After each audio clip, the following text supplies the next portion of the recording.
Hello, everybody. Welcome back to our latest episode of the Utopias podcast.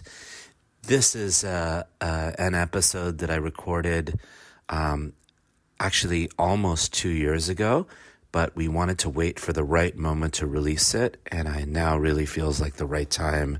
This is a conversation with two of my very dear colleagues, friends, and sources of inspiration to me, Peter Bloom and Erick Huerta.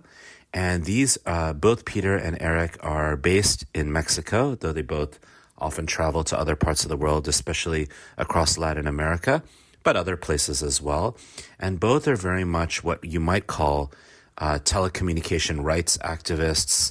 They're both deeply devoted to this cause of digital technology supporting traditional and indigenous communities, supporting worldviews, values, principles that are not necessarily parts of, certainly not the opposite, actually, I would say, of where tech has gone, is going, and including the kind of internet provider world. So these are activists who are working on incredible initiatives in Mexico and in the Amazon and around the world, around the possibility of communities, we the people, actually having rights and power over the digital technologies that we use to access and engage with one another or even the wider world. So part of that is actually their work to support community networks that are not surveilled by the wider public, but that can actually support indigenous peoples to coordinate and communicate with one another. And I think the big vision of their work is a vision of technology that comes out of the radio world, the community radio world. Radio is such an important technology, an oral technology that supports the sharing of indigenous languages. It's inexpensive, it's easy to repair, it's often analog. And so a vision of radio that supports people, their voices, communities, affordability is a vision that Erick and Peter are really looking at in relation to technology. So Peter is originally American. He's from the Philadelphia region, but he's lived in the Oaxaca region for quite some while. He's the former director of Juntos, which is the first organization in Philadelphia dedicated to organizing and defending the human rights of Latino immigrants. Peter's also worked in Nigeria on similar sorts of issues, media for justice issues, and is just an absolutely brilliant colleague and friend. And we wrote a piece for Salon, Peter and I, in 2020 called Tech Barons Dream of a Better World Without the Rest of Us. So in that piece, we look at space and space tech and satellites and surveillance and whose voices are really driving these so-called new frontiers of technology and innovation. And Erick Huerta, who is Mexican, has a law degree from the University Iberoamericana in Mexico, and is an expert on the International Telecommunication Unions, and is really the person responsible for the digital networks, the indigenous networks that we describe in Mexico and other parts of the world, for them actually being legal. So Erick is just a wonderful, wonderful guy who gets along with pretty much everybody. I mean, so to Peter and I, for the most part, I can see and I can sense, and is just an incredibly important voice. So it's their collaboration we discuss and each of their projects. So here's a conversation with two very much activists who are working on the grassroots but are thinking globally about technology, and most of all thinking about the big question that our podcast is all about. It should never be about technology. It should be about life and what life we all wish to live, and how do we support that North Star of not a single utopia but multiple utopias. So everybody, please enjoy this conversation. It's really a unique one. It really stands on its own as part of our Utopias series. Erick Huerta and Peter Bloom, our latest guests here in an episode recorded in July 2023 for the Utopias podcast. Please rate, review, and subscribe. And thank you for sharing our podcast far and wide. It's a non-commercial labor of love. Thank you.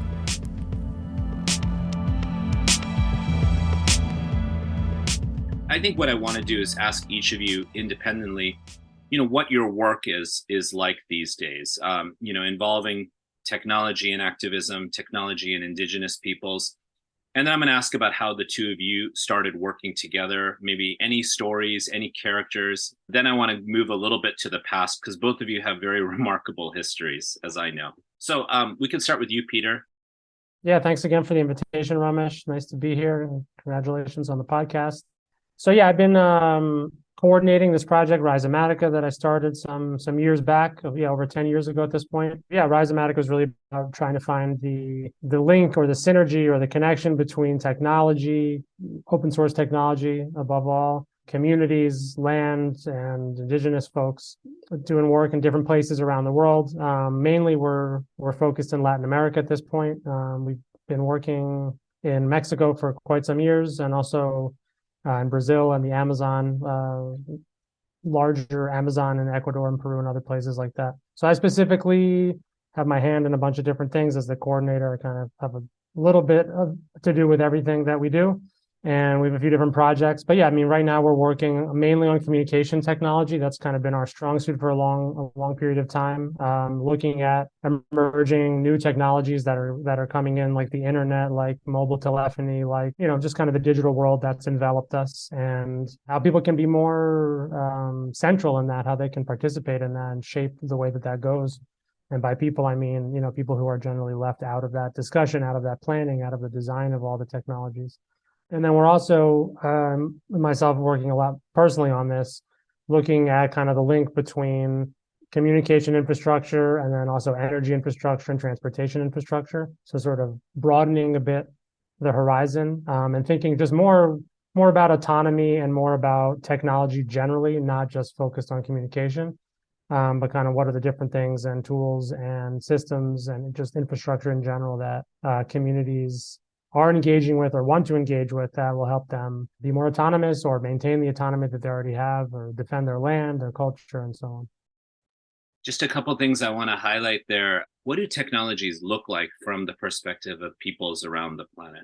What do technologies look like when they arm and support the visions for people around the planet, especially and including indigenous peoples, to support their own values, their own ways of knowing, their own belief systems, their own political and economic objectives? What is, when we use words which are used a lot these days in some circles, autonomy or sovereignty, what does that mean? Does that mean that, oh, I get to have my own radio network? Does that mean not just owning the technology, but actually power over its design? Does that mean not just power over its design, but the ability to control the energy and the infrastructures that technology is connected to? Because maybe, as all of you listeners know, the internet is just one infrastructure that relies upon others, right? Like electricity, etc. This larger sort of North Star of autonomy and decentering power in this digital world that has taken over all of our lives, that this podcast is part of, is I think really the core of, I think, our conversation today. So I just wanted to say that to set things up. So Erick, what about you? I know that you've been a partner with Peter for years, but I know that two of you do things that are complementary, not the same thing, with one another.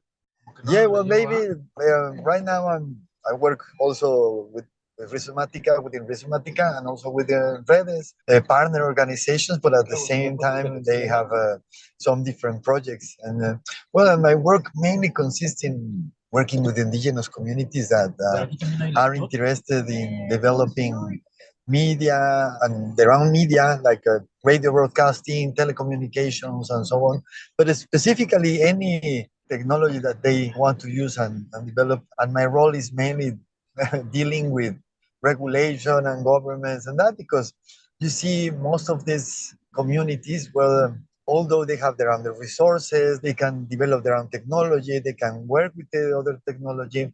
Most of the regulation does not allow them to do so. So most of them, they find some barriers because most of the regulation is used or is set to allow only big companies or monopolies or this sort of accumulation way of doing things. And then you sometimes find yourself having a lot of regulatory barriers that does not allow you to do the things you can naturally do. No? For instance, like having a radio broadcasting for the communities. So sometimes in some places it's prohibited, in some other they want to put some more rules in etc., etc. So that's mainly my work with indigenous communities. And what you're sharing, Eric, is really important, because when we talk about the possibility of decentering power with technology on a global level, on the level of different communities, especially communities that represent, in a sense, in total, the majority of the population of the world, Southern Hemispheric communities, global South communities. It's very rare that people actually think of those communities in a sense that is really cultural or place-based or historical. They're just sort of seen as users. And two things you mentioned that add on to what Peter just said is there's a power to your efforts, both of your efforts with your partners, to empower. It's not that you do the empowering, but to make possible communities and people around the world to create their own stories, create their own content. Maybe not for the wider world or their consumption, but just for themselves, for their own purposes. And then I think a second point, which is, your own background is really interesting, Eric. As an attorney, among other things, how laws and changing laws in theory, often we think that laws are there so everything can be equal, so that everybody has an opportunity. But laws are often written by those who have power, not even in the government, but certainly here in the United States, by private corporations that essentially can dominate what regulations or lack thereof are put into place. And that's a reminder to me of a timely event where Sam Altman got in front of the United States Congress and said, hey, we are all for regulation. This is something that we've heard Mark Zuckerberg say before as well. But when they say that, that means that they're interested in regulations that they have power over framing and voicing that support their own interest and their own outcomes. So in a sense, this resonates with what I'm hearing from you. There are two terms that you both mentioned about the organizations that you lead. One is Rhizomatica, for all of you who are listening, Rhizomatica. Peter, you mentioned that you're the coordinator and founder of that organization. That's an interesting and kind of strange word. Can you tell us a little bit about what that word is, where it comes from? What does it mean? Yeah, definitely. So in English, we say more Rhizomatica. So the word rhizome, Rhizome, is the interesting piece of it. So we started working on basically networking technology, using networking technology to empower and whatever. I don't know. A lot of people don't like the word empower. I guess I don't either. But basically, a tool with which people were employing as a way to exercise power and organize and so on. And thinking about networks, thinking about sort of the networks that surround us, many of us, they're very sort of horizontal. They're very command and control. They're very much, you keep talking about decentering power. So they do not decenter power. They centralize power. And so the idea of a rhizome, it's from the world of biology, the natural world. A rhizome is essentially, a non-centralized root system. So it's a type of plant that is able to move nutrients and so on between different nodes in a network. Sort of the antithesis of that would be a tree. So you have the trunk of the tree and the roots of the tree. Although as science delves deeper into it, it seems like many trees are also kind of connected to each other in a decentralized way, but that's kind of neither here nor there. The rhizome itself is basically, there's no trunk and there's no one system of roots. It's a bunch of nodes and roots that all connect to each other and are able to essentially pass information and nutrients and so on between them. So sort of we took inspiration from that concept. There's sort of more like intellectual work by Deleuze and Guattari in 1,000 Plateaus where they talk about this as well, inspired by that. Yeah, just looking for a way kind of to marry the world of nature and the world of technology, and also in a way that really put first and center this idea of decentering or decentralizing or distributing power as it relates to the different things that we do. Thanks, Peter. And then Eric, do you want to add anything to that and also tell us about the name of your own organization, which is called Redes, that you mentioned briefly? Well, the name of Rhizomatica is fantastic because it's in the same name, all the philosophy of autonomy that we are working with. And Redes was also, well, that's a very long name. Actually, what we were willing within the objective of says in the name is to build networks of persons related to each other that were working together for the autonomy of the communities, and especially indigenous communities that are very linked to their environment and the protection of the environment. So that was the idea and the foundationals of redes. And I think that each time we find more closer what it means to protect the autonomy of the communities and to protect the environment. So most of the communities are the ones that are there defending the territory from using it in an extractive way. And most of these communities want to live in a different way, no?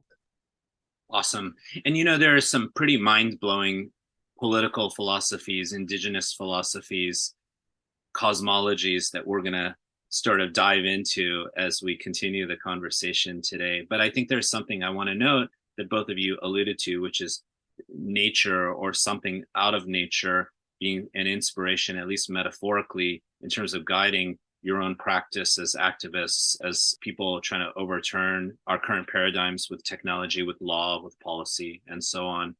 And also this point that you made, I think is really important, both of you made, that when we talk about networks, often including the internet itself, it's often we think, okay, well, I, Ramesh, have a point of connection. Peter has another point of connection. Erick has another point of connection. Everyone has some connection in and out. And we're all just connecting with one another. So that's decentralized. It's horizontal. But in reality, I think as many of us now are familiar with, many people who are listening to this are familiar with, that even if we are connecting with one another, there are some things in the middle that are slurping up all of our data and monetizing our connections in different ways. So in a sense, what might seem horizontal often becomes centralized and verticalized in a certain sense, at least in terms of swooping up data or manipulating connectivity in certain senses with laws and policies and so on. And I appreciate, thank you also, because this is going to reach also an academic and student audience. So definitely, the term rhizome is super powerful. We have a lot of people in maybe fairly mainstream culture now interested in mycelia, which are, mechanisms, subterranean means, please correct me if I'm incorrect about this, of ways by which fungi are able to work with roots in trees to transmit signals so that there's coordination, maybe even we could even say sharing of resources and nutrients. So that's one model that nature teaches us of coordination, of collaboration, of interdependence, rather than I'm going to pull everything from you in a creepy surveillance, hegemonic, all-powerful way. So that's really cool, as not just as an understanding that relates to the rhizome biologically, but also as a political philosophy. So it seems like a North Star for both of you then is the decentering of power around communications in this increasingly digitally mediated world. Next question for each of you to answer briefly is how you met one another and how it's been working with one another. Because I think, Peter, you're based in Oaxaca.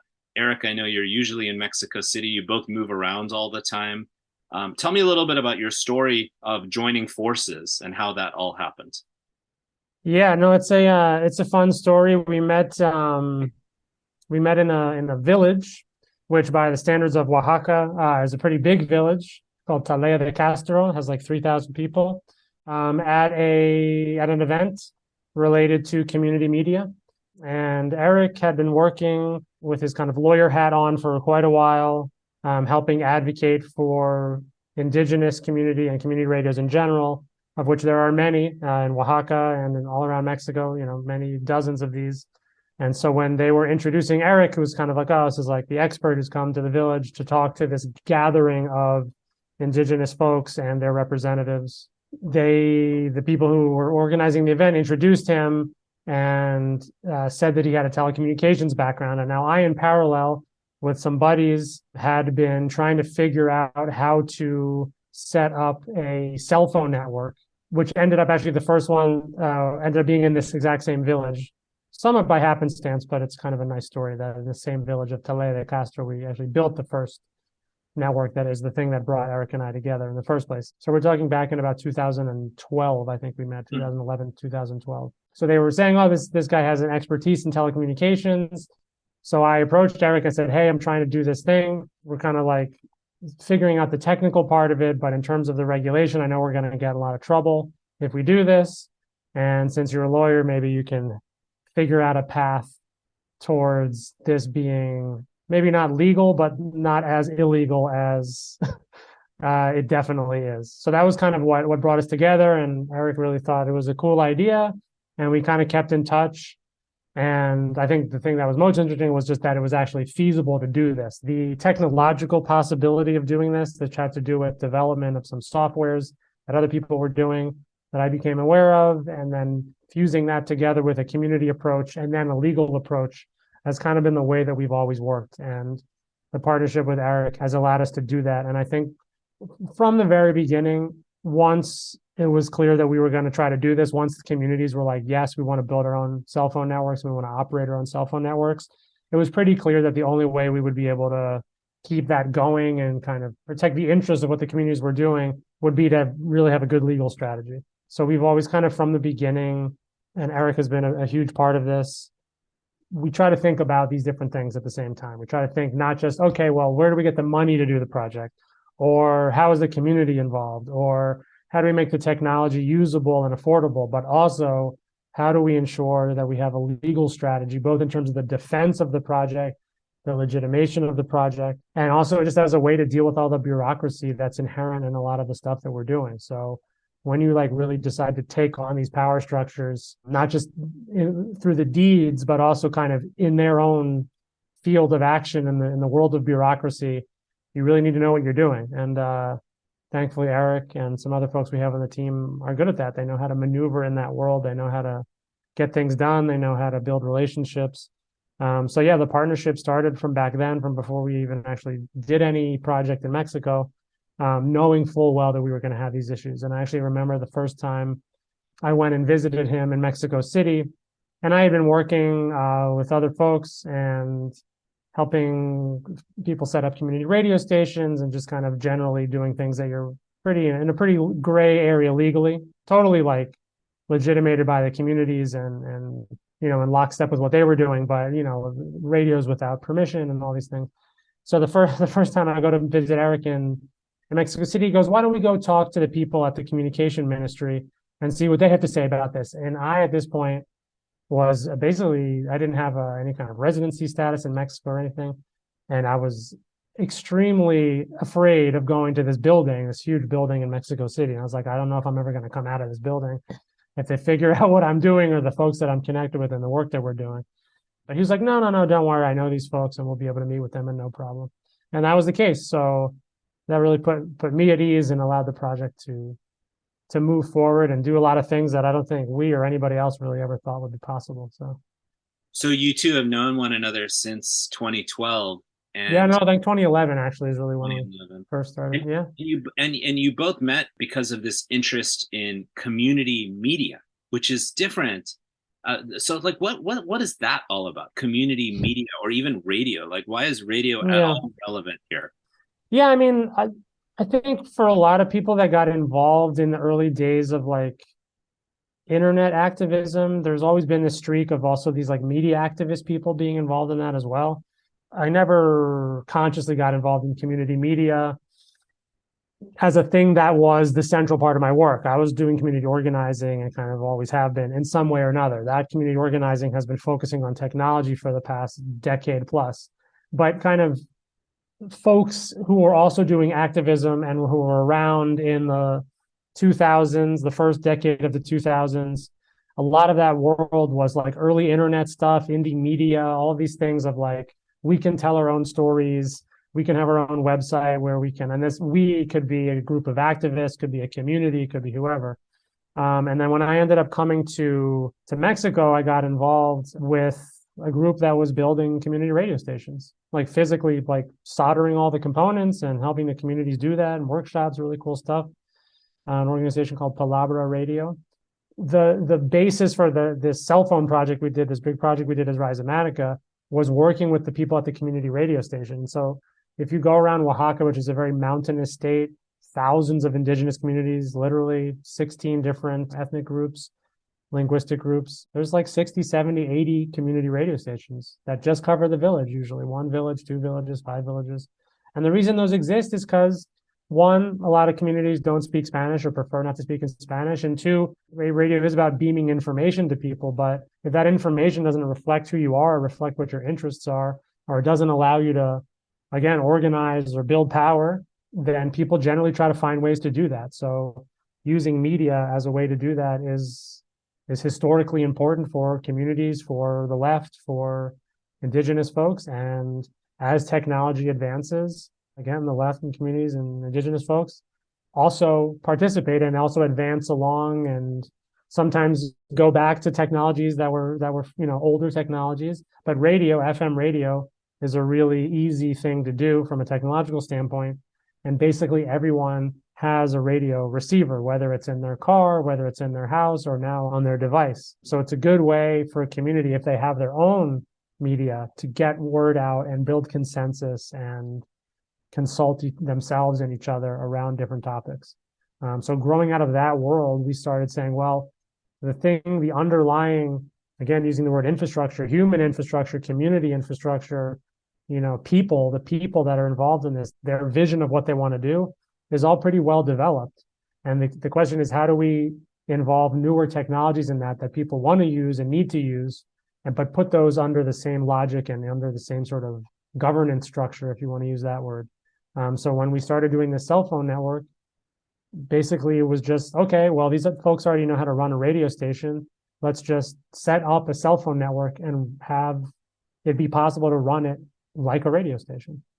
Yeah, what's really interesting to me about your background, Peter, and I think to a different way, Erick's, is how you approach this technological realm without a fetish about technology. You're approaching this world of technology, which we know is not just about technology, it's taking over our lives, from a perspective that's sort of perhaps agnostic about technology, or at least from an organizing perspective, and how an organizing perspective or a movement perspective, which I'm going to ask you about your history with that a little bit, and doing this kind of thing around the world, can influence the way you think about radio, which can then influence the way we think about digital technologies, right? So, many of us take for granted that technologies just reach us, just like radio signals reach us.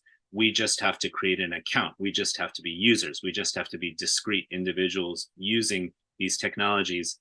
And many cases now we know, at least with a lot of online technologies, we're being used by the technologies too. Like, as Shoshana Zuboff likes to say, are we users or being used? Are we Googling or being Googled? Are we socializing on Facebook, or now their latest thing, Threads, which is a ripoff of the old Usenet forums, for those of you who remember that?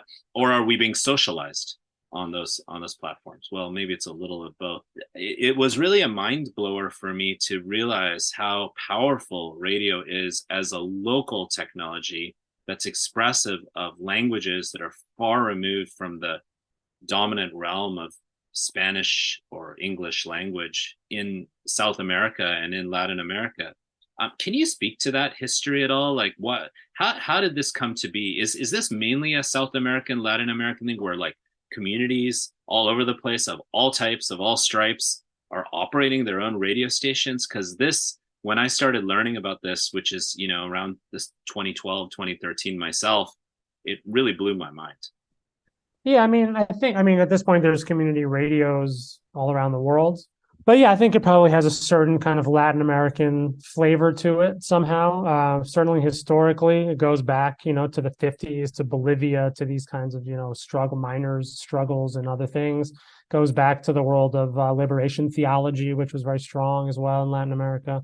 So yeah, there's definitely like roots. And so, for example, if you look at Oaxaca, the big boom of building community radios happened in the year 2006, when there was this huge popular uprising in the state, some call the Commune of Oaxaca. But basically all these communities were like, okay, we're going to put up our own radio stations. And I think it also kind of harkens back to just the way communities are and communities operate and communities communicate. I mean, I've been in towns in Africa where there's a town crier. I mean, literally a guy who goes around with a bell, on a bicycle, and says what has to be said so that everyone can have the same information, basically, is really what it's about.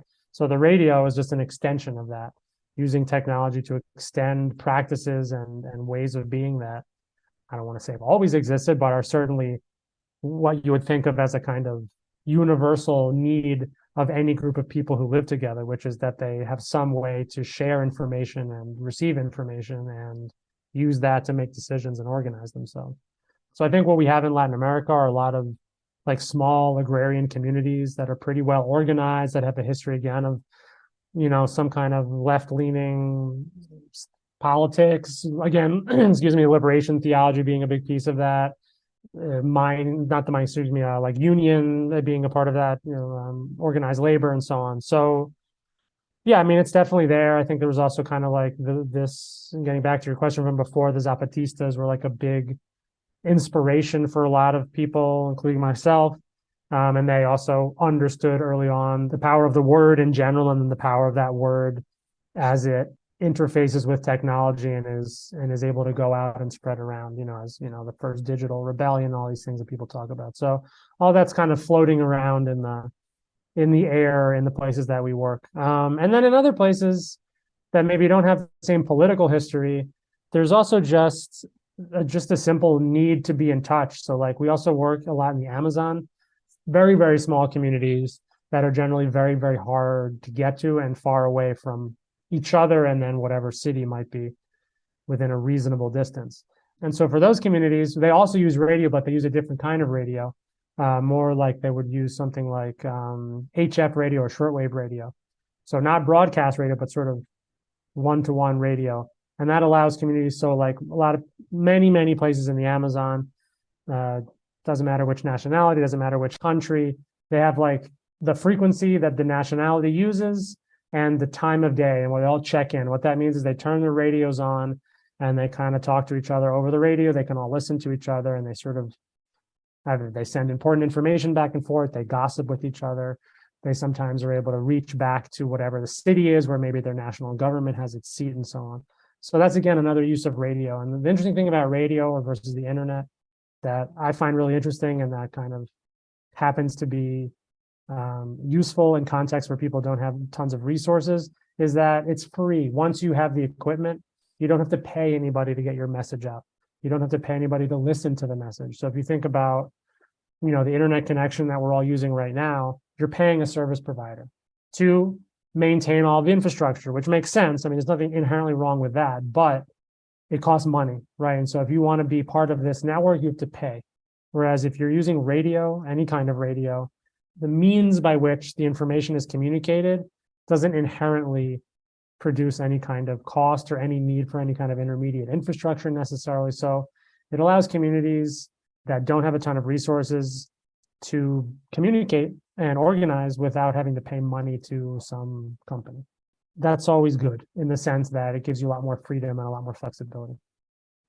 So for everybody listening, and just as a thought experiment, we can think about what are examples of radio that we may have encountered. Maybe it was on our college campuses, maybe it was a pirate radio station, maybe it was something we heard when we were traveling, especially radio that supports different voices, multiple voices, that is bottom up. And how could we, if at all, think about the internet in that way? And I think it's also important to locate what you're just sharing with us, Peter, in a discussion of how we live right now on a planet where many languages, what Wade Davis, the anthropologist, calls an ethnosphere, but the world that many of us were born into featured a number of languages and also a great amount of biodiversity, other living beings that are vanishing. And so radio can be perhaps a mechanism of sustaining a particular voice that is connected to a traditional language that's primarily oral. And I'm just wondering about that power of having these languages survive and thrive, not because they should be put in some box or preserved, but as a living vehicle for the support of different modes of cultural transmission, different beliefs, different values. That really resonates what you just said. One of the things that happens when we have centralized technology, and that technology is also the media. I mean, if you think about the internet, it's kind of fused a bunch of different things together. And if you think about the big internet companies, A lot of them are basically big media companies, really. And also their underlying business model, which is advertising, is also very similar to the sort of mass media. So what happens with that, and again, when you can go to any village and you can talk to people and say, okay, when did you stop using your traditional dress or clothing or whatever? Or when did you notice that a subsequent generation stopped speaking the local language, or any of these sort of different cultural linguistic changes that happen? And it's almost always first electricity came and then TV came, or radio, a little bit of radio, usually TV. Once people could see images, right? So if you go around rural Mexico and you say, okay, you ask that question, it's, the 80s, 70s, 80s, 90s in some cases. And it's really about like how people in these far-flung places, or, the global South or the majority world or whatever you want to call it, how they're brought into the global world or the global order or whatever you want to call it. And a lot of it happens, the sort of beginnings of that. There's obviously, moments of imperialism and colonialism, and there's all kinds of these phases along the way. And the big one that we're in right now has to do with technology and has to do with media. That's the way that people are being, brought, whether they want to or not, into these circuits of accumulation. And the internet is a big piece of that.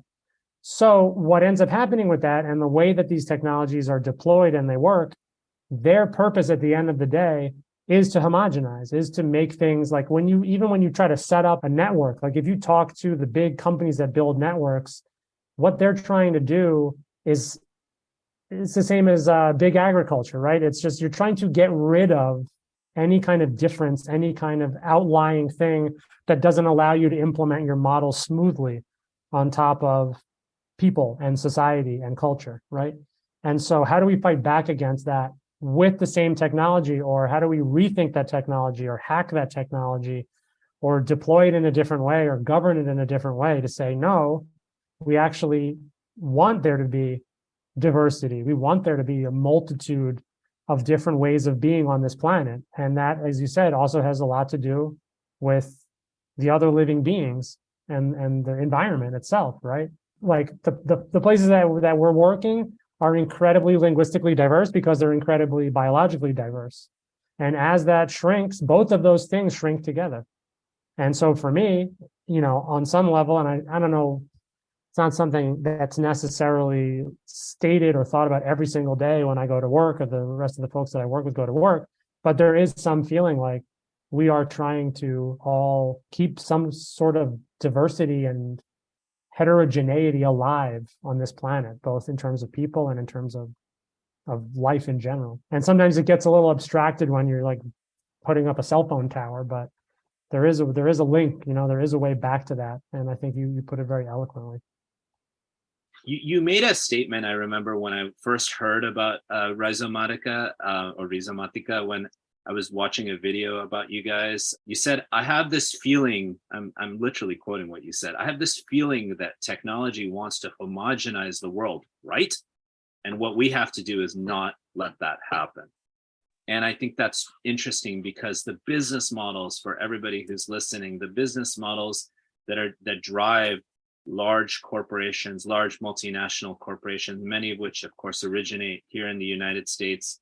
Of course, in the space of technology, we have many large corporations also having global influence from China as well.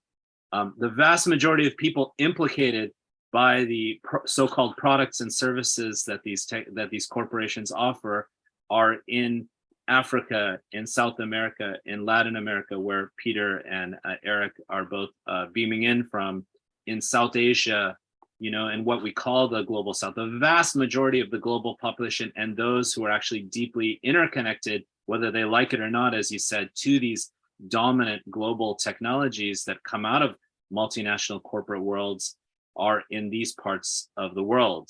So for these corporations, the best possible thing they could do is achieve what they call in economics economies of scale, right? Which is the idea, I'm just going to build this product or service, just like I'm going to create a Big Mac, and everyone everywhere just buy the Big Mac. or just sign up for a Facebook account or a WhatsApp account. Sign on with your phone fairly blindly to the terms of service that a corporation, a massive corporation like Telcel, which is connected to a number of other corporations, all run by the same gentleman, Carlos Slim in Mexico, if I'm not mistaken, want. So it's all they want is for us to be passive inputs into a system. And you used a beautiful term, circuits of accumulation. I love that. So accumulation, everybody think about that. That means taking more, grabbing more. Erick used the term extraction before. It's like I pull in an input, some sort of raw material, and I try to extract or gain surplus value out of it. Just like that raw material could be everybody's data around the world. So I think these are really powerful questions. It's interesting to hear from you about this, about where this world is heading. This idea that maybe more than ever, we're seeing forces that are trying to homogenize the world. And I wonder if those forces are not just forces that are connected to just passively getting people to sign on to services and applications, but also they are forces that are, very interested in us losing our diversity and our difference. What do you think about that, Peter? For me, it gets back a bit to the question earlier about, why do people in these little places set up their own community radios, right? Like, what do they need their own radio station for? It's, not that big of a place, but it is somehow about finding ways for people to, like, if you think of the word communication, right, and you think of the word common, they come from the same root. Like the way that we make things or do things together is also related to language, is also related to our ability to share ideas and words and concepts with each other. And I think one of the dangers of the digital technology that's, again, enveloping the world in an ever tighter embrace is that it's very easy. And people talk about the bubble. It's like your journey on the internet, while it allows you to be in touch with people and talk about social media and all these things, it really is a very individually focused thing.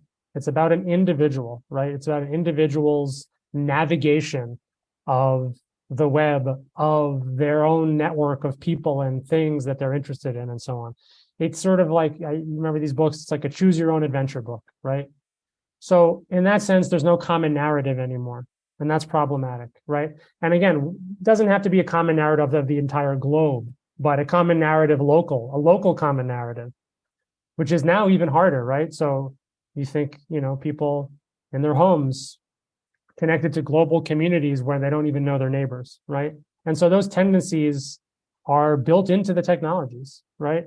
And those interplay in different ways with different types of social dynamics in different places. So in the communities where we work, there's a lot of concern about how specifically the internet will affect and does affect the way that people interact with each other locally.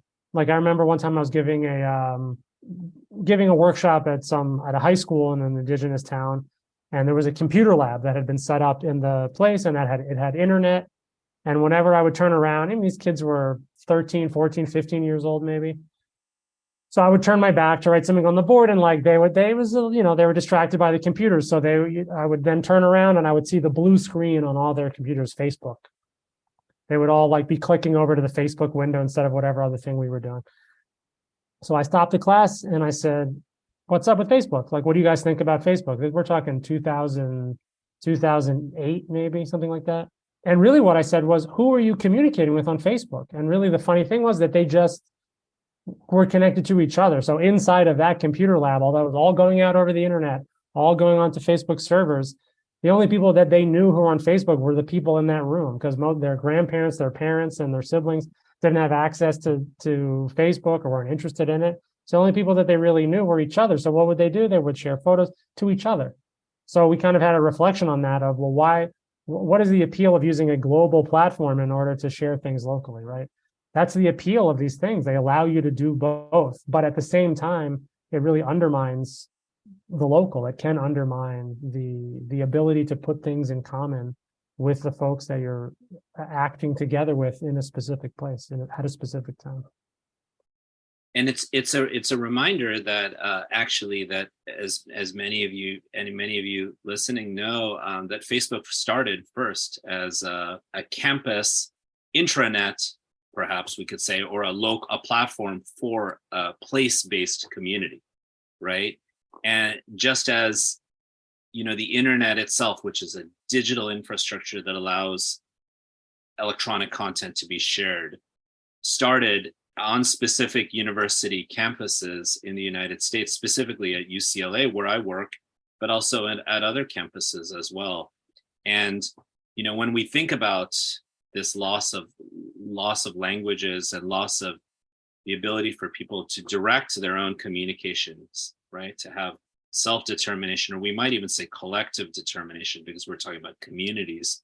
When we just sign on to these glitzy tools and systems, we might feel like we're communicating with one another, and in a sense we are, if we're establishing local networks on Facebook, but the data is being pulled away from us all. There's some little big ghoul in the middle, little monster in the middle, swooping it all up and taking it all away from us, extracting, as you used the term earlier, Erick.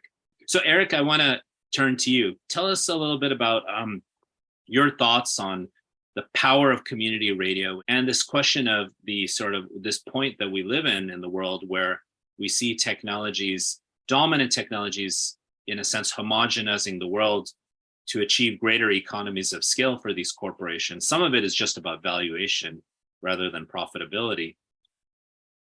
What's going on here, and what is sort of an alternative model of thinking about media and communication that I know you're devoted to?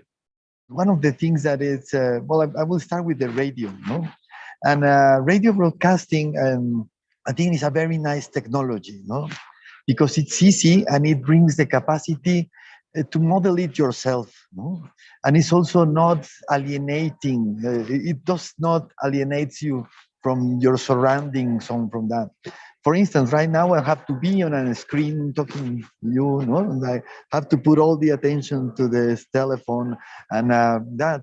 But the radio, you can keep doing stuff and listening to it, listening to music, maybe thinking in some other stuff. It doesn't take you a lot apart from that. And also it's an easy technology because the people can bring their own content easily to the radio, and they can develop themselves that. And there is an interesting book of Ivan Illich. Well, it's maybe not a book, it's probably in Mexico, right? Yeah, some articles. And he talked about the convivencial technologies. He said that there is some technology that allows you to frame it in your way, to do it to your purposes, and some other technologies that you cannot use it in that way, exactly. And it's more difficult, they are more sophisticated and they are more locked on different stuff. You cannot use them easily to what you want, Things, for instance, in the mobile phones right now, how they are made in a way that you have to use it in certain apps. They incorporate certain ways of type of messages and certain ways to connect in with the internet. So in many things, they do a lot of stuff that the people who design it want to do it and not the user.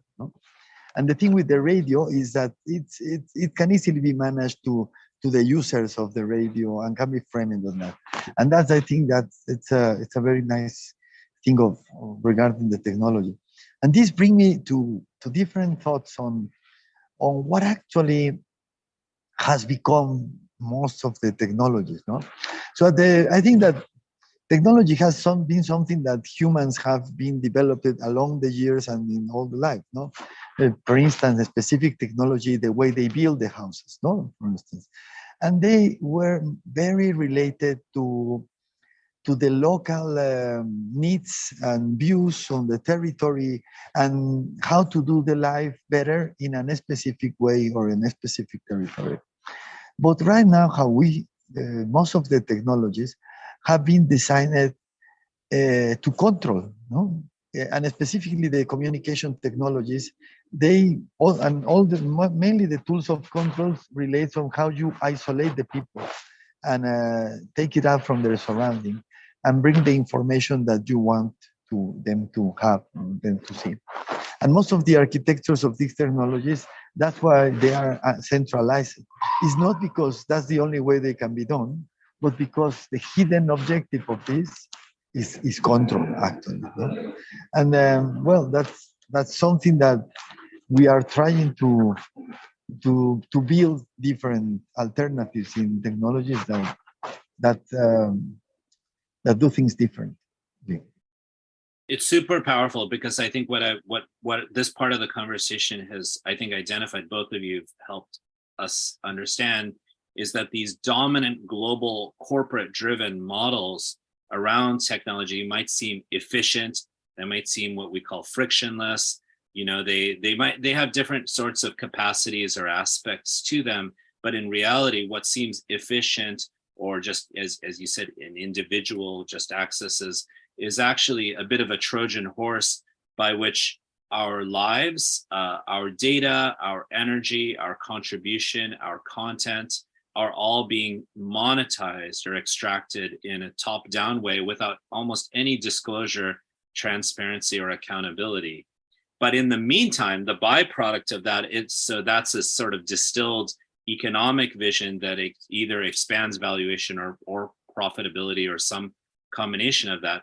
But on the chopping block there is actual diversity, right? Which is something we've seen vanish around the planet in just the last 50 years or so, like incredible, astonishing loss of biodiversity and linguistic diversity. Those two are always interconnected because we're animals also.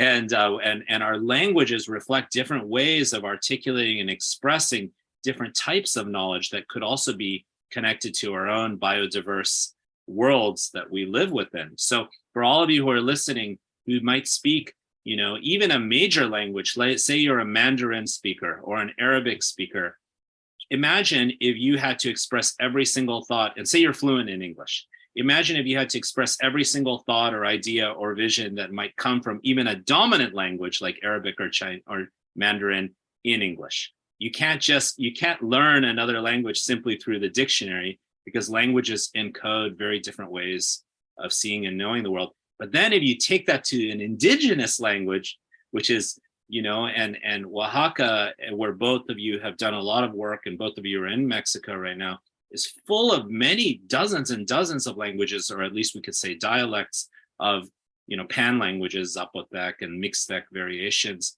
You can imagine what is being lost and what's being vanished. So this allows me to ask both of you the next question that I want to ask, which is about this point about, okay, it's kind of a connected question. So what we call the left, and you used that term a couple of times, Peter, it's interesting that we call it the left because it's merely about like, hey, let me do my own thing. Kind of like, let me keep my language alive. let me make sure that the economy in my community like works, hey, don't take everything from me. That ties into a term and expression I've heard over the years since I've known both of you, which is now several years, which is this, both of you have used this term in different ways, even in this conversation: the defense of territory, the protection of land, the recovery of territory. I've heard expressions like this from both of you and your colleagues over the years.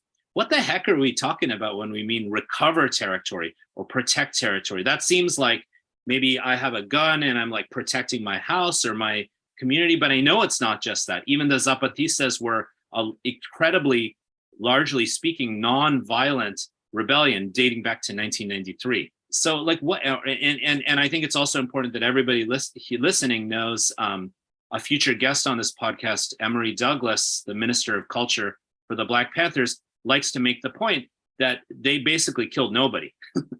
They just tried to protect themselves. So what are we talking about when we talk about defense or protection or recovery? And what do we mean by territory here? And how is any of this connected to technology or radio?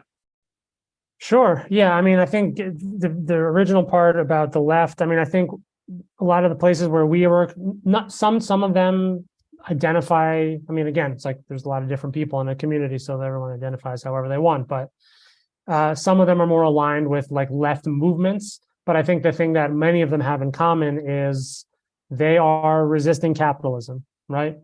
And the resisting capitalism generally, and this is where the land piece comes in a territorial based way, in a way that is about, and we talked about accumulation earlier, in a way that tries to resist somehow the extraction and accumulation from their land. So there's a few different things. There's historical processes where land is important. So the whole land back, I mean, all of these different ideas of we want our land back. That's where the Zapatistas really came from, was people who had been displaced, fighting to get their land back. And then once they got that land back, defending it. And then other communities where they're simply just trying to use the land for their own use, in kind of, in conflict sometimes with other ways that people want to use the land. So we thought there's a lot of, for example, in Latin America, and this is in Africa, I mean, really anywhere you go, indigenous communities and natural resources, for reasons that we've already discussed somehow, are usually co-located. So when we talk about technology as well, we talk about the things that go into our phones and computers and the fiber optic cables and all of that.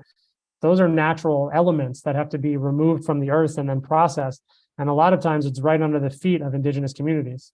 So the defense of land is partially about that as well. It's saying you know, the powers that be, capitalism, companies, whatever, are extracting resources from our land to then build another world that you're trying to make us submit to and be part of, and basically pay tithes to use kind of concepts of religion and coloniality. So why should we allow that to happen? What is the benefit for us if we lose control of our land, if we lose control of our natural resources? We can't really be a community without those things. And so there is a very, this came up recently. I was talking to some scholars in the US, like the idea of community in many places around the world is a very physically, geographically rooted thing.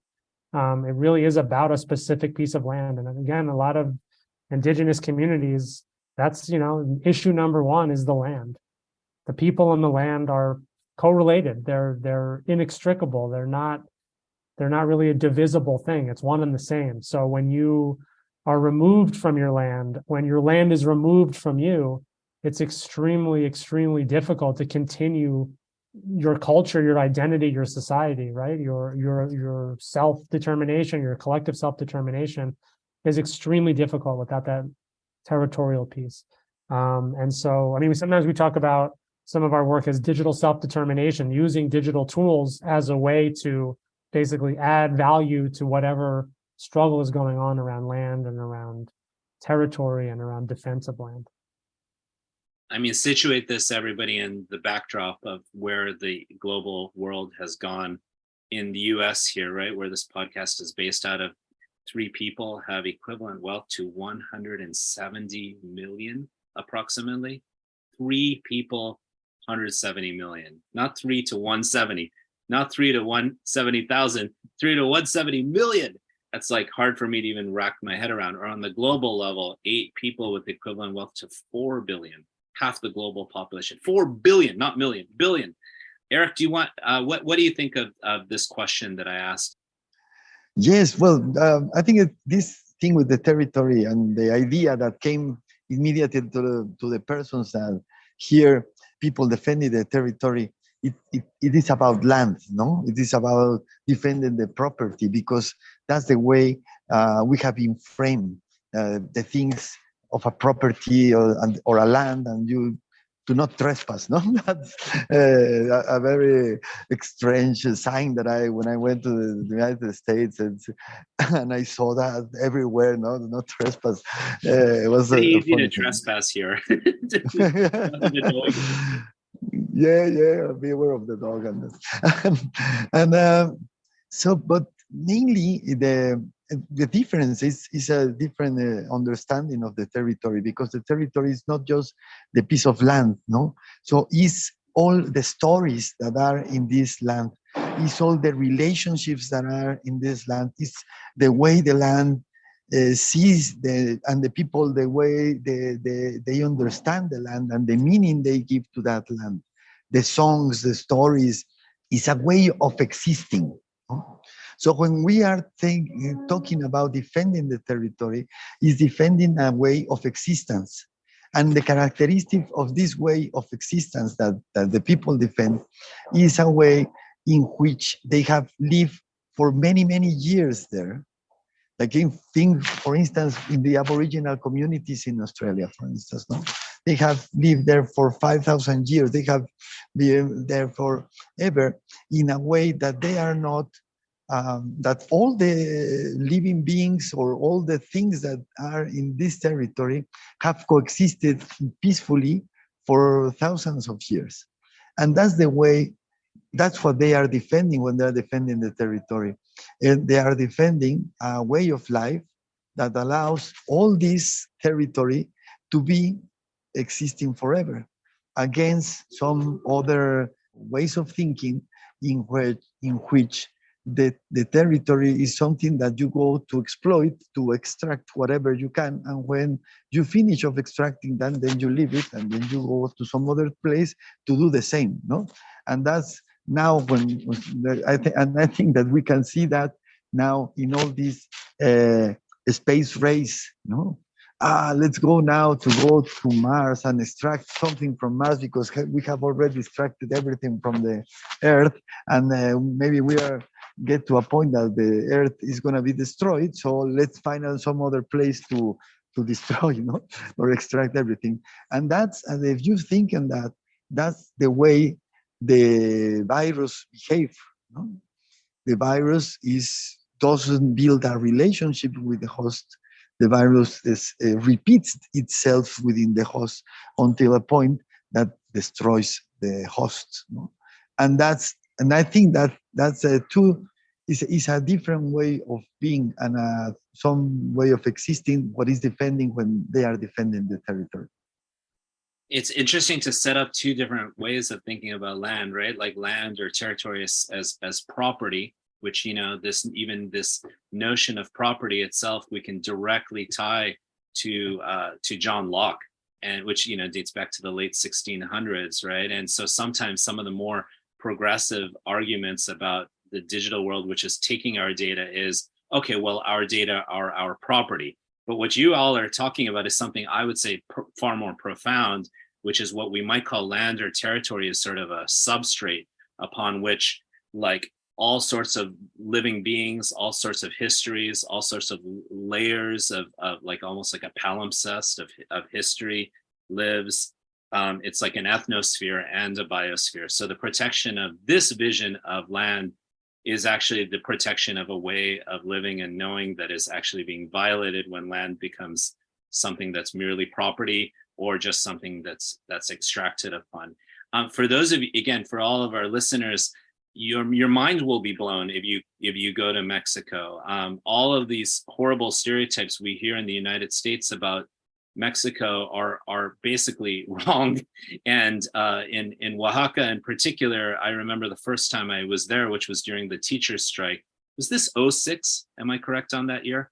It was 06, yeah. Yeah, we were referring to it earlier, the uprising in 2006, yeah. That's it. And I remember seeing, you know, the many different parts of the city, as you can even see today in the city of Oaxaca, but this is true throughout much of Mexico and much of South America and Latin America, people occupying physical spaces because that's almost like reclaiming territory in a sense. So this power of territory as a counterpoint, this world where we're being divided and individuated and things are, the life in a sense is being sucked out of the worlds we live in.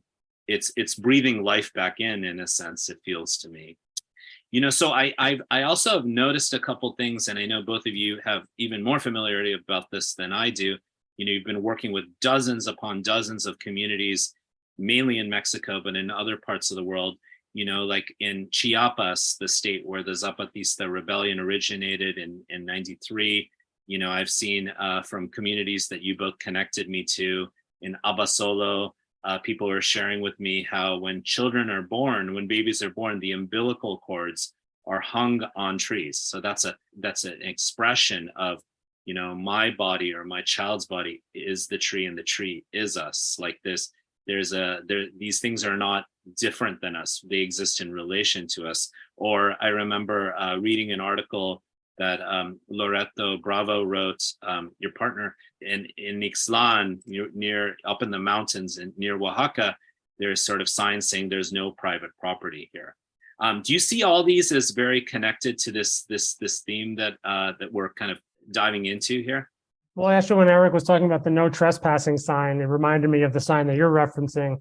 The version of that sign up in these communities is, don't try to buy land here because all land is communal. There's no private property here. Yeah. So it's the equivalent sign is a very different. It's not don't come onto my property. It's there is no property. Yeah. There's no such thing as property. Property is a social relation, and that people that have the right to the land here are because we're in relation to each other socially. And if you're not one of those people, you don't get to just be one. You have to go through a whole process. So I really think it's a good juxtaposition. And I think, getting back to this idea of these different ways of being in the world or different ways of existence, I think Eric was very eloquent about how he put it. The same kind of extends into the digital world, right?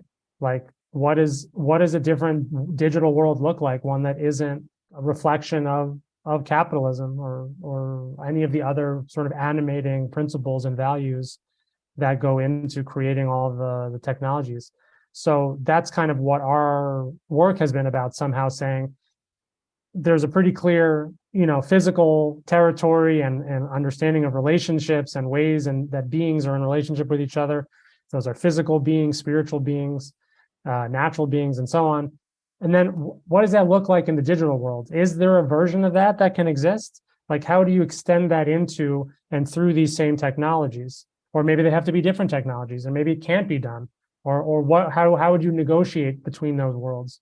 And I think that's been an animating question for us, a guiding question for us as we do our work, is to say, there's the territorial, the physical world that in some ways is kind of just everything, right? As Eric was saying, it's kind of all the different things at once interacting with each other. And then all of a sudden, there's now this other thing that's new that wasn't there before, which are these digital technologies. And so if those aren't brought into and made part of the territory, they will always be extractive. They will always be sort of alien. They will always be doing something that isn't in relation with what else is going on. And so how do you do it? And that's been the question and the work over the years. Yes, well, this reminds me some of the methodologies that came in a workshop where we have, and they bring these 4 elements. That was the land, the soil, the water, the fire, and the wind, and they said that it was for broadcasting mainly, and but was not only for broadcasting, for communication. And they were saying that most of the ideas have to come from the land. Is the place where you live the one that brings you out the stories. And all these stories are transformed in different ways when the water comes, like the waters come into the soil, and there are a lot of things that start growing over there. And so in the same, they said this is the water moment when all these stories and ideas that are within the land become a song or become some way of doing textiles or some painting or pottery or whatever, all these things that are creations among the people that live in that land. And then it comes the fire that transforms this in a radio program, in a TV program, in a writing story, whatever. And they said then there is the air that use the spectrum waves, to bring them out and spread it again all over the soil, as the wind does with the seed, and then it has to go back to the territory. So they say the sense of communication is that it comes from the territory, but in the end, it brings you into the territory. And it was funny because one day they were developing this small video in one of the communities, and when they put it within the communities, it was about the way they grow the corn. And when they put it within the community, so I was next to one guy and say, oh yes, they said, we have a lot of knowledge about this. For instance, I ring the bells of the church of my community. And I want more people to learn how to ring the bells, because when I die, who's gonna ring the bells for me? So this content that was here moved these people to do something more related to the territory and link it back to the community.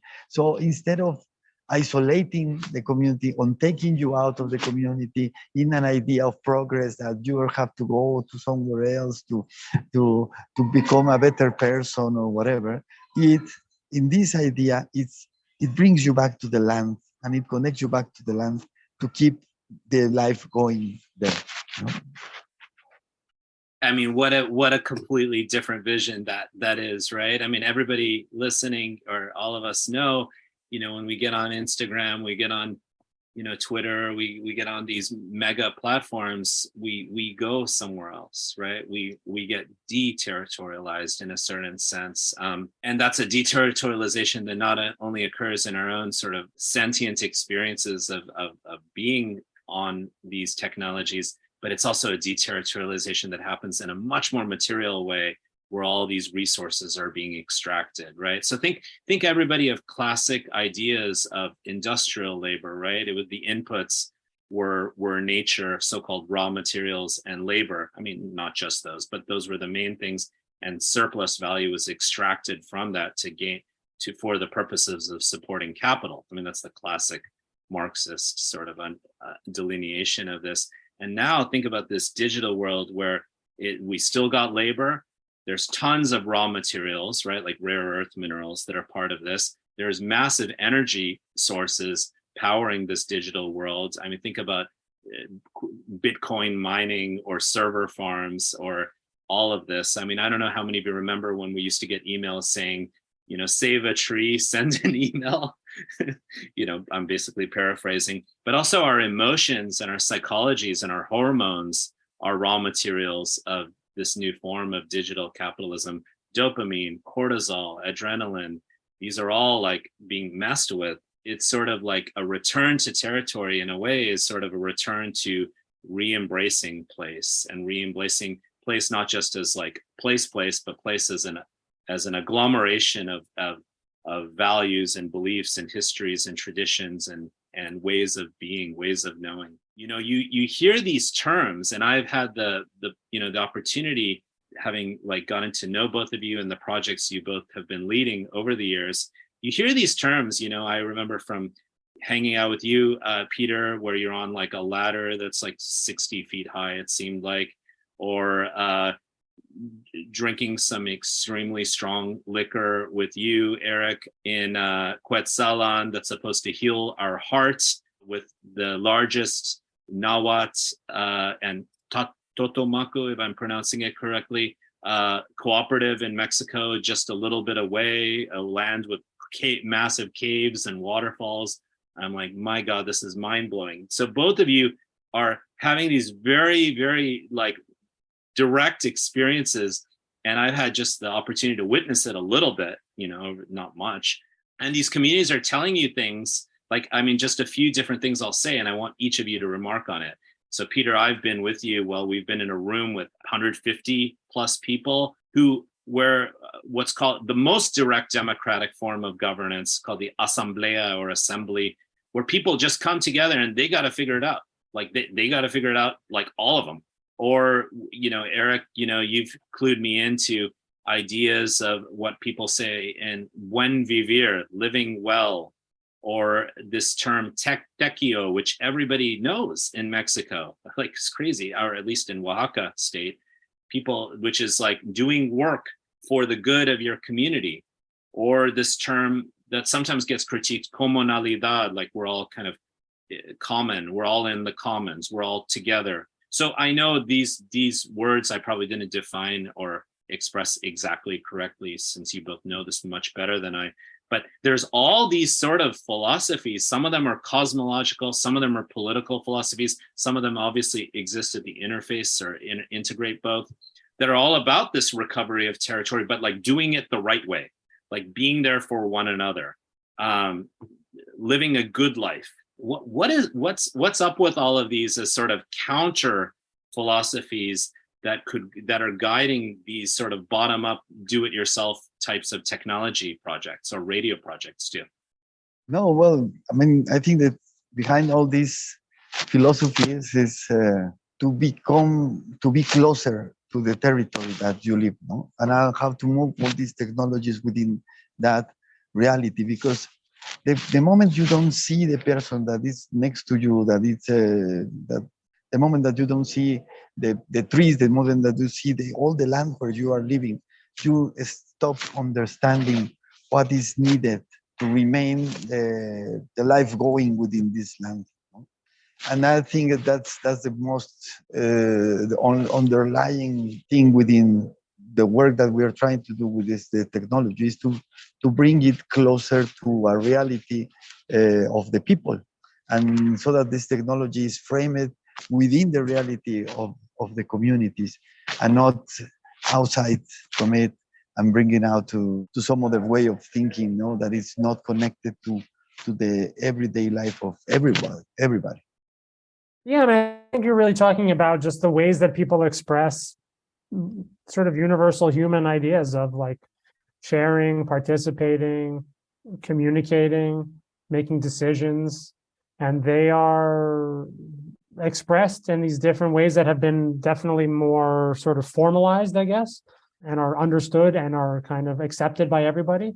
So it's sort of like the ground rules in some way of society. So like a lot of the communities, you've mentioned the word Tequio is this, you said work that's done in favor of the community, but it's also done communally in favor of the community. So everyone goes together and does it. It's not just I went and did a Tequio by myself. It's we get together and we go do a thing that the community needs, which could be pave the road or cut the trees back, so they don't catch on fire or any of these other different things. So I think in that sense, it does give us for those of us who don't come from those backgrounds, that don't live in that reality, there's a lot to learn as well about how to not just build a community. And this sort of gets back to a comment I made earlier in our discussion, which is it's not so much doing a thing, it's how you keep that thing going over time.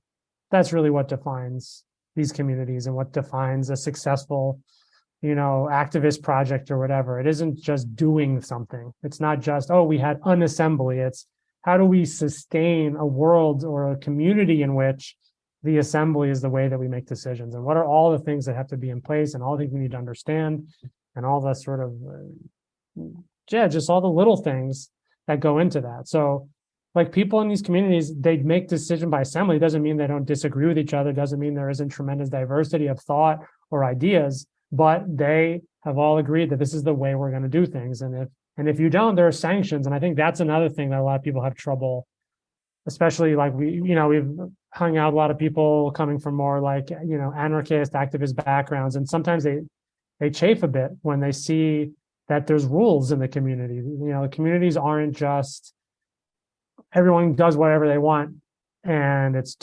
total like freedom, right?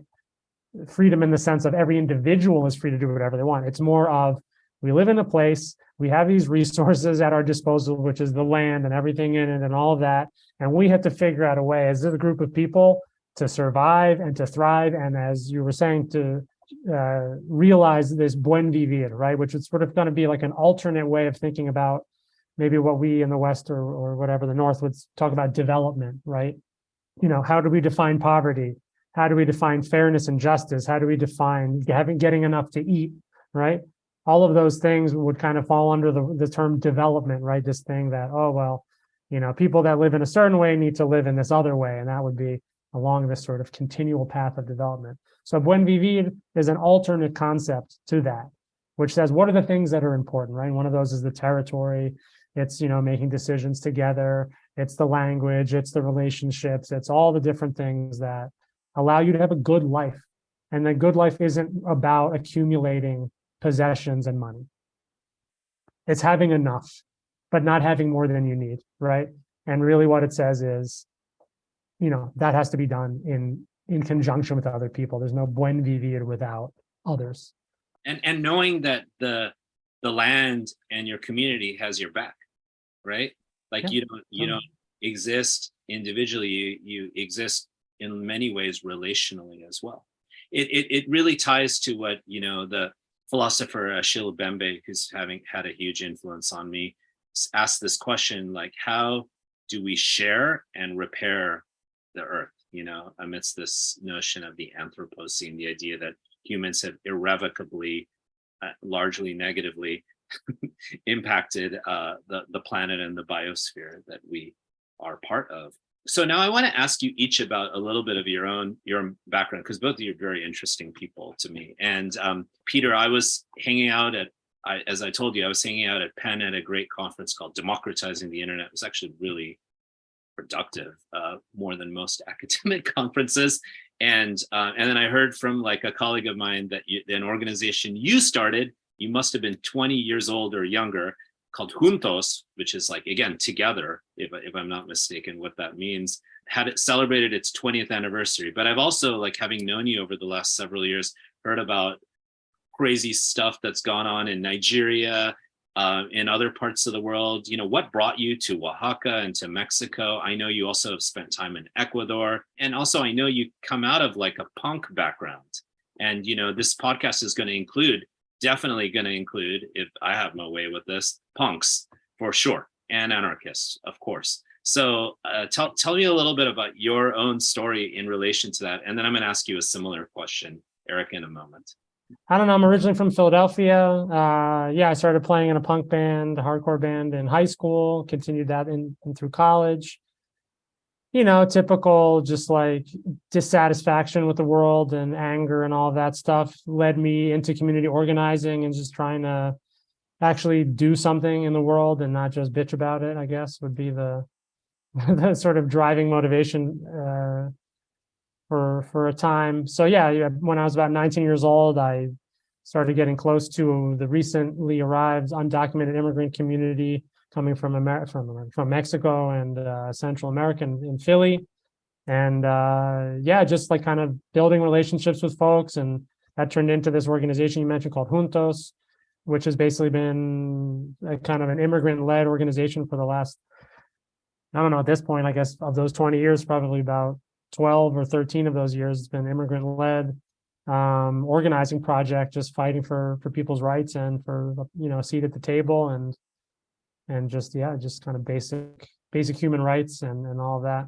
So I did that into my sort of mid-20s, got very concerned, and also I was in Philly that whole time and was kind of ready to do something else. A lot of my friends had left and gone to college in other places, or, just kind of decided I wanted to see what else was out there in the world, and ended up collaborating with this citizen journalism project, which kind of drew me more into this world of media. But the reason I got involved with them was they were working with a group that I thought was super interesting in Nigeria, who were physically and in an armed fashion resisting oil extraction in the Niger Delta. Also, like indigenous folks who basically risen up in arms and had done so many different times, but most recently in the kind of like late first decade of the 2000s, 2008, 2009. And I got really interested in that and got involved with this website who were kind of covering what was going on there. I ended up going to Nigeria and spending about 2 years there.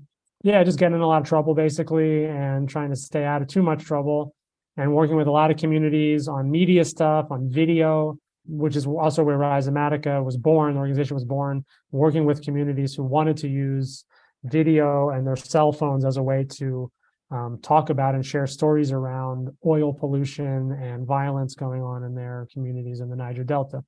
And from there, things got a little too kind of dicey. And I was also in love with somebody in Mexico. So I moved here to be with her. And we kind of filled in the pieces from there. But that was about 2010. I've been living in Oaxaca ever since, working on Rhizomatica.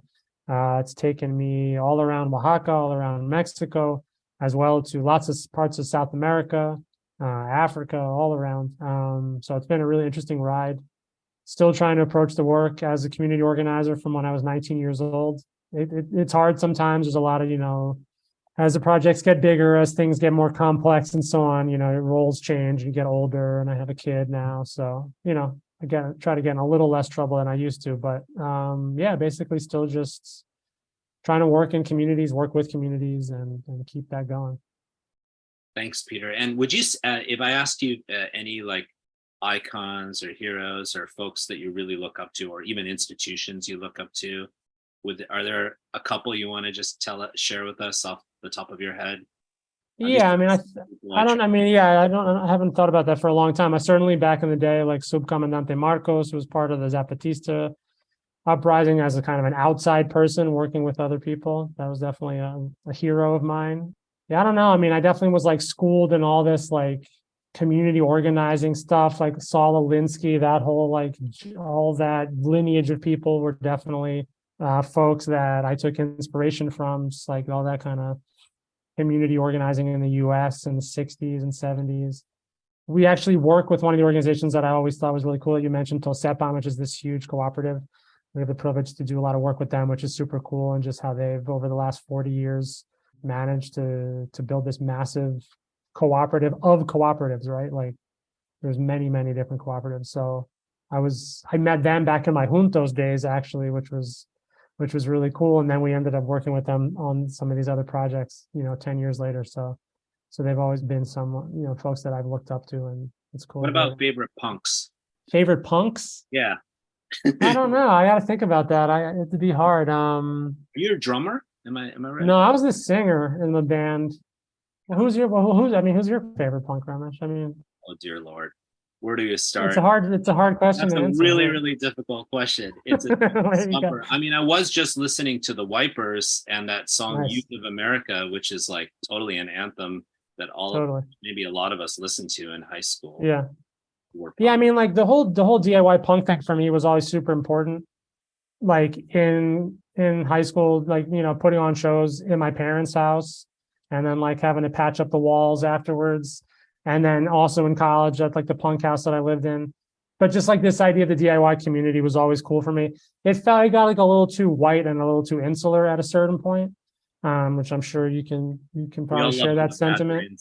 For that reason. Yeah, no, but just like it was sort of being around people that were too similar to me in some ways. So like I liked all the politics of it and all that, but I kind of wanted to like branch out and see other things. So, but yeah, going around touring and just organizing things and yeah, just the DIY ethos has always just stuck with me and been super important.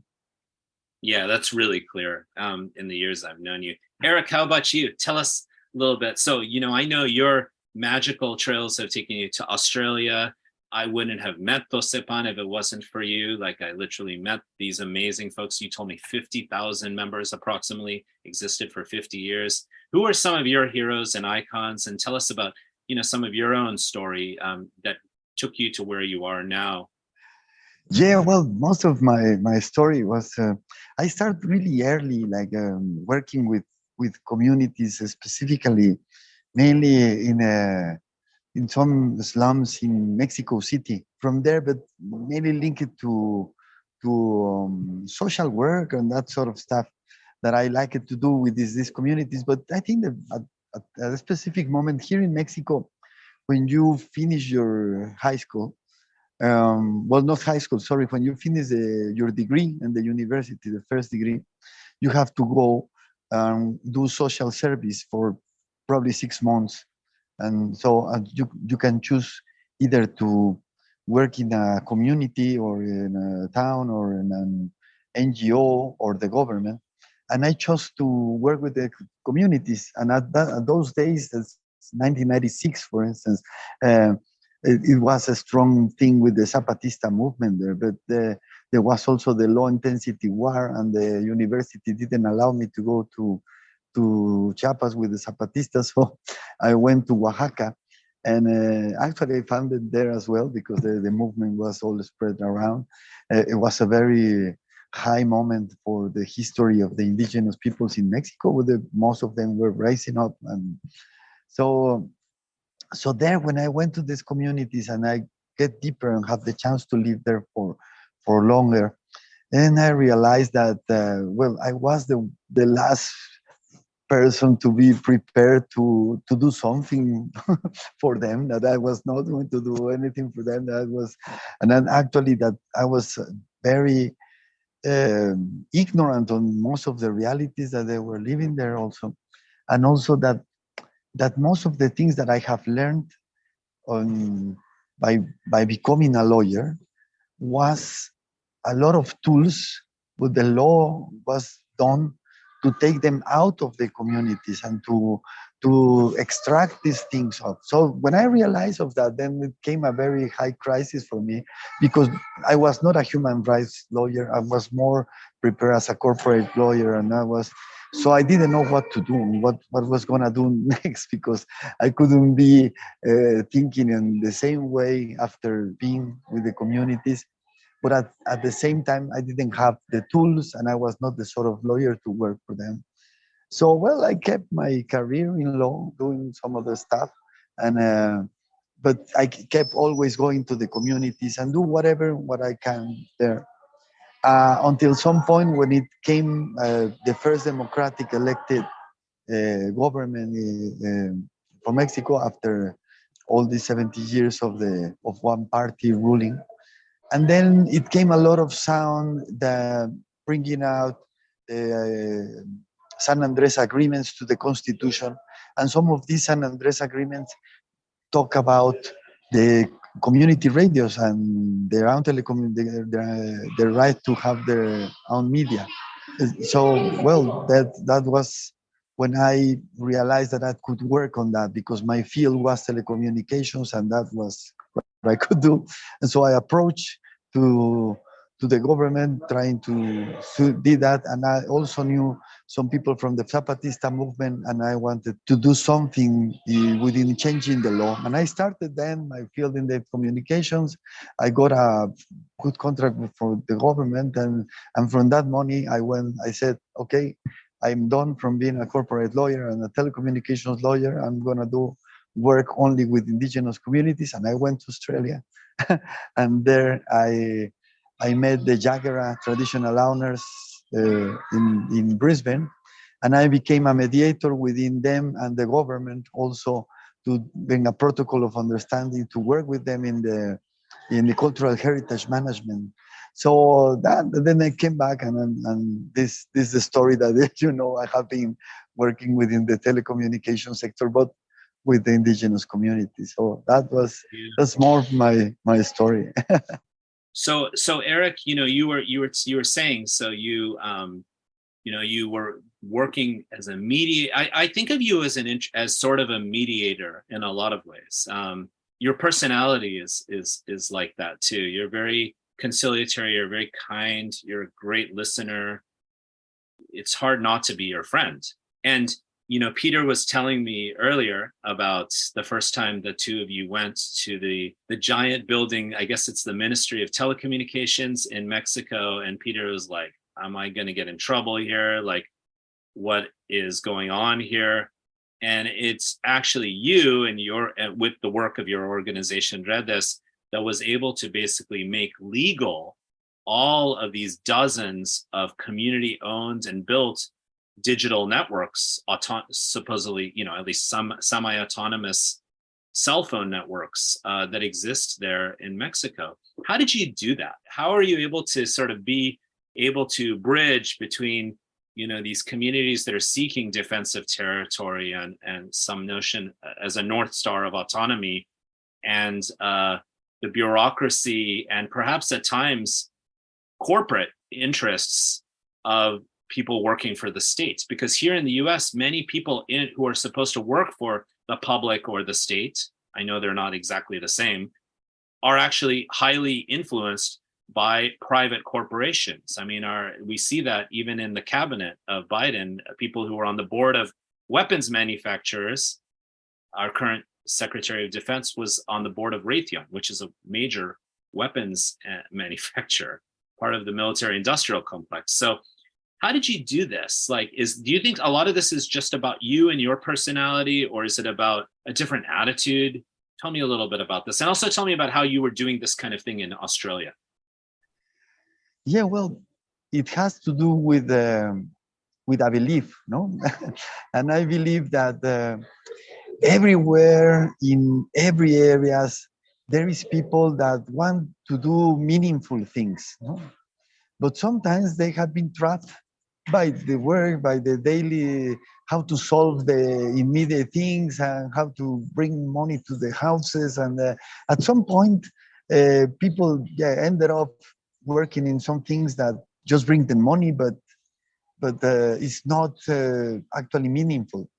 And so when you give them the chance to do something meaningful, they will do it and they will help. And I think that that has been, and actually, I am very comprehensive with most of the people. I don't consider, people could consider the government the enemy. No, maybe the government can be the enemy, but inside the government there are a lot of people of goodwill that do things for good. And also it's my case. I mean, I was thinking in becoming a corporate lawyer and work in a big firm and that, and I ended up being here because I got the chance to be close to a reality that calls me, that made me think something. And so sometimes if you bring the people the chance to get close of a reality, of a need of the persons, to get close and meet them, then they will realize that as human beings, sometimes we are looking for the same in a different ways, but we are looking for the same. And there is a possibility of getting together. No?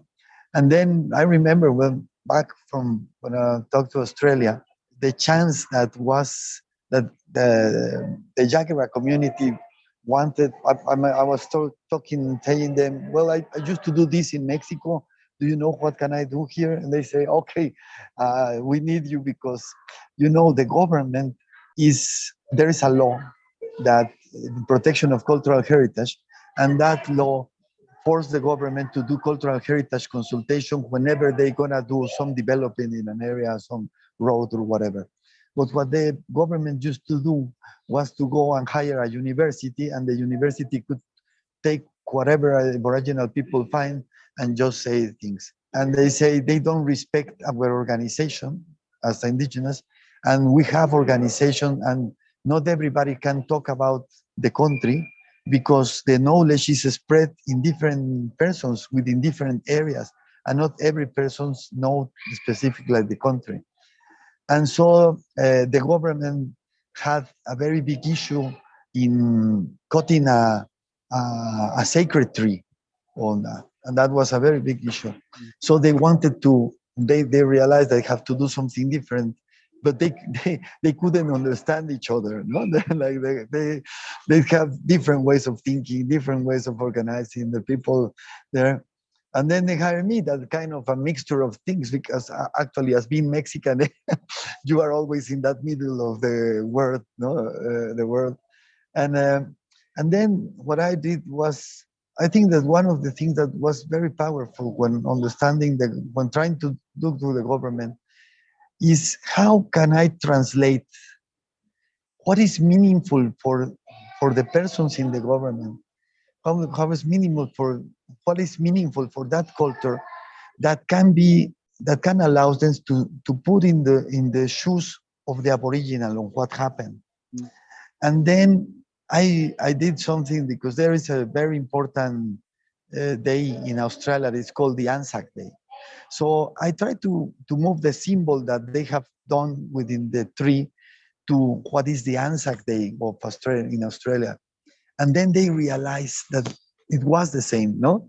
And they could feel exactly what the Aboriginal people felt when they went there without doing any consultation and taking out a very important symbol of them.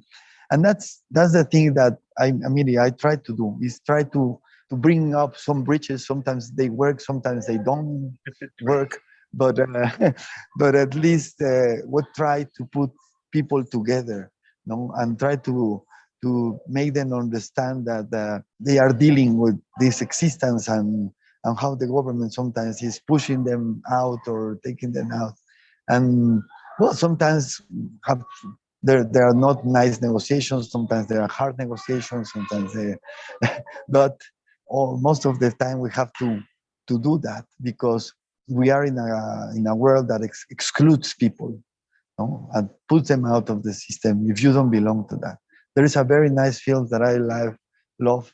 It's Dolomite. I don't know if you have the chance to see Dolomite. I know of it. I've never seen that, actually. Is that Eddie Murphy that's in that? Eddie Murphy, yes, Eddie Murphy. But you can see how the film industry wouldn't allow the black people to produce films there. So it's a yeah, it's an example, a very clear example of all these non-written barriers, so that persons can get into an industry and do the same that other people can do easily. But there are a lot of barriers that doesn't allow other people to be in that Yeah. in an industry and a telecom. But I think what's very powerful about what you just shared, the story you just shared, Eric, is how, first of all, one of the techniques that's so important at this is to move away from merely objectifying or labeling anybody. I mean, just because if someone works in a giant government ministry does not mean that their entire identity is that ministry, and nor is the identity of that ministry necessarily something inherently bad or negative, right? But I think the other, which is very connected, is the ability to create bridges so people can be compassionate and they can empathize and they can find a way to relate to the powerful and the possibility of change and transformation. So let me ask you, I'll ask you a final question and then we'll call it, and which is, how about heroes or icons or examples that you think all of our listeners can pay attention to? What are sort of, so it's a combined question. One is sort of, who do you look up to, either who or what you look up to? And the other is sort of your dream, your utopia. Well, about persons, well, there's a lot of inspiring persons, icons.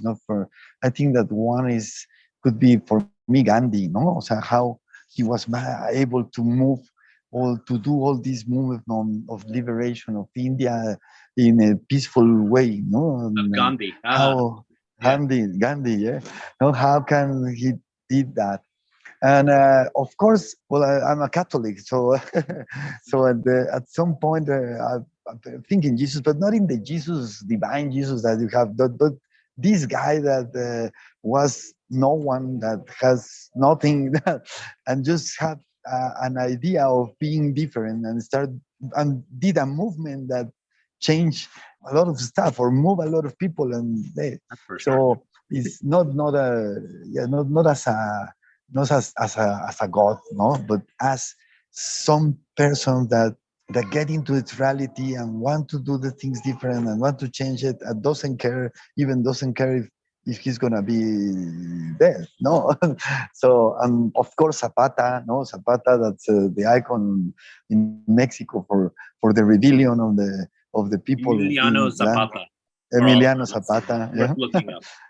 Yeah, and so the Zapatistas are inspired in Emiliano Zapata in the fight of land, indigenous person. And I think one friend that I happily to know a friend that he's an icon on the organization movement in Oaxaca, that is Jaime Luna, no? And he's a musician, he's a poet, but also he was responsible of organizing the forest management within many of the communities of the Sierra Juarez, no? And also from taking out all these companies that was taking the trees of the country, and was able to organize that in a very good way, in a very peaceful also manner, no? The strong but peaceful, and he's always someone that I learn a lot from him and listen very carefully. It's one of guides in most of the things that we did. And I don't remember the last question. The utopia. Your dream, your utopia. Yeah, what does your utopia look like, Eric? Well, I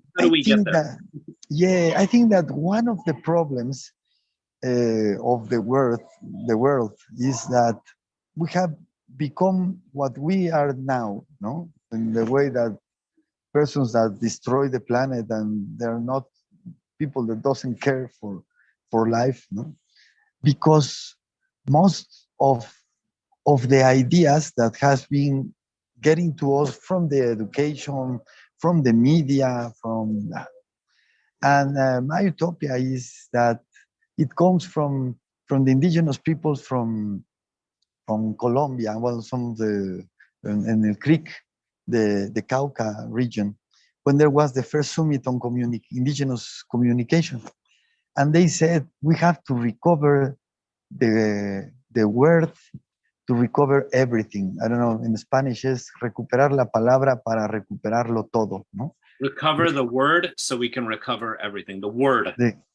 So recover the ability to talk to ourselves so that we can recover everything else. And that's why I come to the media. I think that if we are able to put the media in to bring out some different stories, then we might start looking at things differently. And we can connect back to our communities, we can connect back to the world. So I think that's why media is strategic. No? Media has been used to do horrible things, no? Like a genocide in Rwanda, for example. But I think that they can also be used to do something more beautiful, no? To organize persons, to bring other alternative of worldview, different than the one that is the mainstream, no, and that has us in this situation that we're right now. And in a way, it's so simple. It's just about supporting our abilities to speak and care and share and connect to the land, the only planet we've ever known, we probably will ever really know, and really getting back to the basics. So I just want to say thank you to both you and to Peter so much for joining me today. And this is the first of probably several times I'm going to try to get you on this Utopias podcast. So thank you so much. Ramesh, no, thank you. On the contrary, it's always a pleasure to talk to you, and it's always lovely to have all this time to discuss and think in philosophy. Okay. Yes, and care and repair of this planet. And thank you for doing the work you do, and we will talk more soon. Okay, yes. Thank you. Thank you. Bye-bye. Bye-bye. Thank you.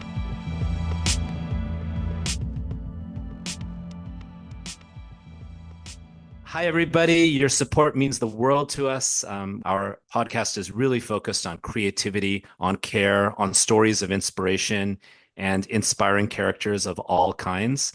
It's such a wonderful, wonderful way to reach community. This is a labor of love. So the real way we can sustain ourselves is through all of your support. Please rate, ideally 5 stars. Please share this with anyone and everyone you know. And feel free to reach out to us also with suggestions on guests. Reach us at podcastutopias@gmail.com. Thank you, everybody, for your support.